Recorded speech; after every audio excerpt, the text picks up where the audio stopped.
बिस्मिल्लाहिर्रहमानिर्रहीम। अस्सलाम वालेकुम पाकिस्तान। उम्मीद करता हूँ आप सब खैरियत से होंगे और आप लोगों की ज़िंदगी अच्छी गुजरी होगी।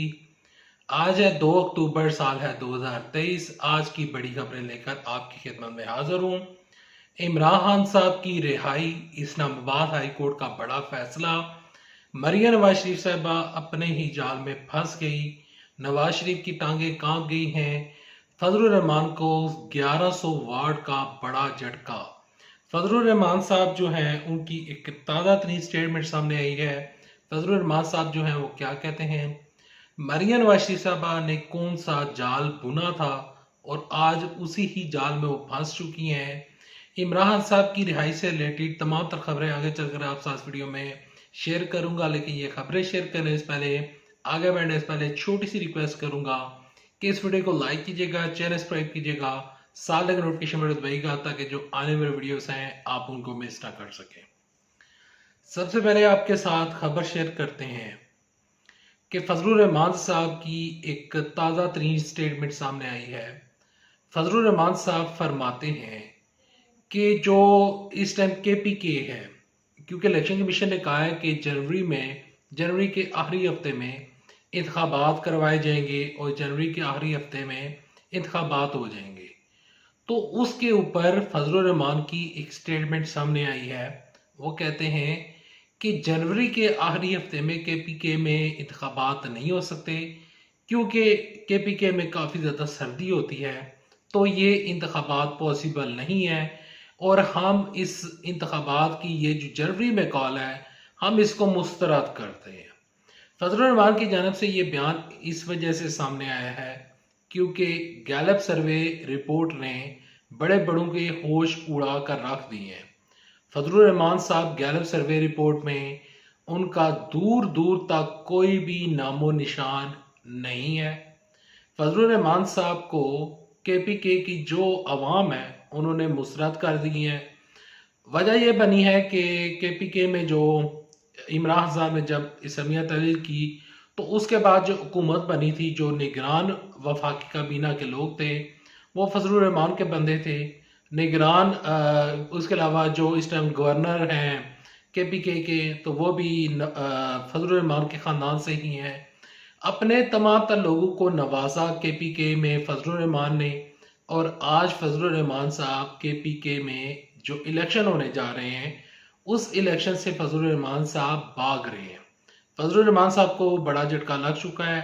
फजलुर रहमान साहब ने नून लीग की गलत पॉलिसियों की वजह से और जो पीडीएम बनाई थी, एपीसी बनी थी, और जिस इत्तेहाद का हिस्सा बनकर इन्होंने इमरान खान साहब की हुकूमत गिराई थी, अब वो तमाम तर चीज़ें इनको प्रॉब्लम क्रिएट करेंगी और वो तमाम तर चीज़ें जो हैं इनको आइंदा आने वाला इलेक्शन जब भी होता है, इलेक्शन कमीशन ने कोई फाइनल डेट नहीं बताई, जब भी इलेक्शन होगा नून लीग को और फजलुर रहमान को लग समझ आएगी कि इस इलेक्शन में, आइंदा आने वाले इलेक्शन में किस तरह लोग अवाम इनको हर जगह से मुस्तरद करेगी। तो इसी वजह से जो फजलुर रहमान साहब हैं वो डरे हुए हैं, और दूसरी जानब से मरियम नवाज शरीफ साहबा जो हैं वो अपने जाल में फंस चुकी हैं, और जो नवाज शरीफ साहब हैं उनको लग चुका है बहुत बुरा और बड़ा झटका।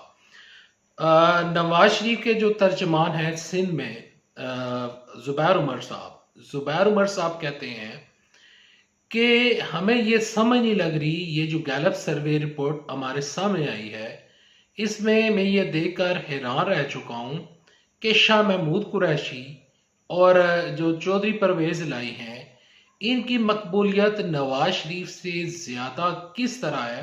मैं तो इस चीज़ के ऊपर हैरान हूँ।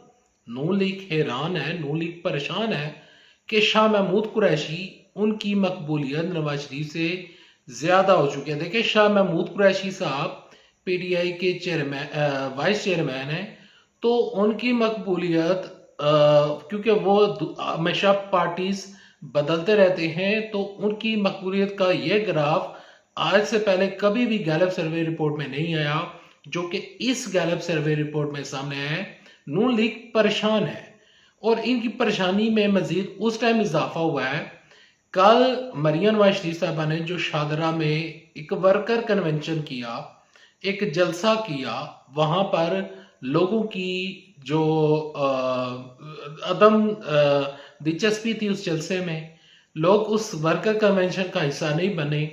देखिए, जब वर्कर कन्वेंशन होता है तो वर्कर्स को कहा जाता है कि आप बंदों को लाएं हमारे जलसों में, उन बंदों को शरीक करें।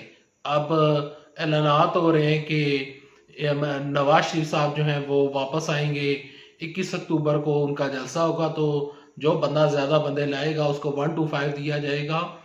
तो अब इस तरह के ऐलानात हो रहे हैं, अब इस तरह की सियासत शुरू हो रही है। लेकिन इसके बावजूद भी मरियम नवाज साहबा को जो उनके हलके के लोग हैं, शादरा, लाहौर, ये नून लीग का गढ़ है। नून लीग पूरी जिंदगी इन्हीं हलकों में सियासत करती रही है। नून लीग इन्हीं हलकों से ही, इन्हीं जगहों से ही इलेक्शन जीत कर हुकूमत बनाती रही है। तो अब लाहौर ने नून लीग के अपने ही गढ़ में मुस्लिम लीग नून को अब शिकस्त हो चुकी है, लोग आई नहीं है। तो मरियम वैशी साहबा अपने ही जाल में फंस चुकी हैं। और इन्होंने जो नैब की तरमीमें उड़ाई थी, और जो नैब की तरमीमों में जो इन्होंने तरमीम की थी, जो जिस तरह नैब के हाथ पांव काटे थे, अब वो केस भी सुप्रीम कोर्ट में जाएगा। सुप्रीम कोर्ट ने जो साबका चीफ जस्टिस उमर अता बंदयाल थे, उन्होंने नैब की तरमीमों को उड़ा दिया था। अब वो केसेस भी इनके ऊपर खुलेंगे। नवाज शरीफ के मुतालिक बताया जा रहा है कि नवाज शरीफ साहब वापस आएंगे और अदालत में जाकर सरेंडर करेंगे, और सरेंडर करने के बाद फिर वो हुकूमत बनाएंगे। जब लोग मरियम नवाज शरीफ साहबा के जलसे में नहीं आए, तो सवाल ये उठता है, सवाल ये बनता है कि लोग नवाज शरीफ के जलसे में किस तरह आएंगे। वो क्या इनके पास कोई अलादीन का चिराग तो नहीं है कि जिसको रगड़ेंगे और लोग उठकर इनके जलसों में आ जाएंगे। देखें, अब बंदे लाना इनके लिए जो है वो दिन ब दिन इनके लिए वो मुश्किल हो रही है, और ये लोग अपने ही जाल में फंस रहे हैं। इन लोगों ने इमरान खान साहब की सियासत खत्म करते करते अपनी सियासत खत्म कर दी है। देखें, अगर ये लोग इमरान खान साहब के खिलाफ तहरीक एतमाद ना लाते, तो आज इनका जो बयानिया था वो बिक सकता था। इन्होंने जो बयानिया बनाया था कि शहबाज शरीफ आएंगे सब कुछ ठीक कर देंगे, तो वो बयानिया इनका बुरे तरीके के साथ पिट चुका है। इन्होंने जो हांडी पकाई थी, वो हांडी अब बीच बाजार में फूट चुकी है। अब नून लीग का बयानिया बिकने वाला नहीं है। इनकी जो सियासत है वो दम तोड़ चुकी है। नवाज शरीफ साहब की अब जो टांगे हैं वो कांप चुकी हैं, और वह लंदन में बैठकर सोच रहे होंगे, उन्होंने भी यकीनन जलसा देखा होगा, और वो जब ये जलसे में ये इस तरह का उन्होंने सिचुएशन देखी होगी, तो वो अब उनके जहनों में ख्याल आ रहे होंगे कि मैं वापसी का इरादा तर्क ही कर दूं तो बेहतर है। क्योंकि नून लीग के जो बयानिया है कि पहले 10 लाख बंदे आएंगे, वो बयानिया भी दम तोड़ चुका है। नवाज शरीफ की वापसी अब मुश्किल में पड़ चुकी है। अब बढ़ते हैं अगली खबर की जानिब, इस्लामाबाद हाई कोर्ट के बड़े फैसले की जानिब, और इमरान खान साहब के जो केसेस हैं। इमरान खान साहब के ऊपर जो केस है साइफर केस में इमरान खान साहब ने इस्तदा की थी, और इमरान साहब ने एक दरख्वास्त दी थी, दरख्वास्त जमानत, और कहा था कि इस्लामाबाद हाई कोर्ट मेरे इस केस का फैसला के समाअत जो है वो इन कैमरा करे। तो इमरान खान साहब की इस दरख्वास्त के ऊपर, इमरान साहब की इस मुतफरिक दरख्वास्त के ऊपर FIA ने इस्लामाबाद हाई कोर्ट में उन्होंने एक दरख्वास्त जमा करवाई हुई थी, एक मुतफरिक दरख्वास्त जो थी वो जमा करवाई हुई थी। और FIA की दरख्वास्त के ऊपर जब मैं ये वीडियो रिकॉर्ड कर रहा हूँ, तो उससे पहले मैं आपको खबर दे रहा हूँ कि आज उस केस के ऊपर समाअत होगी, और फिर इमरान साहब की जो जमानत है उसके ऊपर भी, इमरान साहब के जो दीगर केसेस हैं उसके ऊपर भी इमरान साहब ने जमानत की दरख्वास्त दी हुई है। तो उन तमाम दरख्वास्तों के ऊपर फैसला आज आएगा, और आज हो भी सकता है कि इमरान साहब को किसी केस में रिहाई मिल जाए, और साइफर केस में रिहाई मिलेगी या नहीं मिलेगी, वो थोड़ा सा जो केस है वो मुझे थोड़ा सा लंबा जाता हुआ नजर आ रहा है। क्योंकि अभी कई कानूनी पहलू बाकी हैं।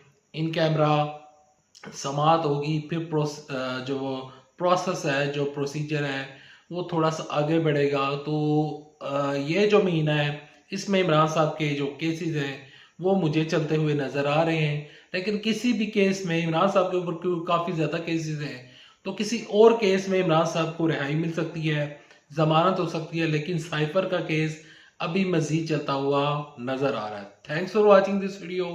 अल्लाह हाफिज। पाकिस्तान जिंदाबाद। अफवाज पाकिस्तान जिंदाबाद। पाकिस्तान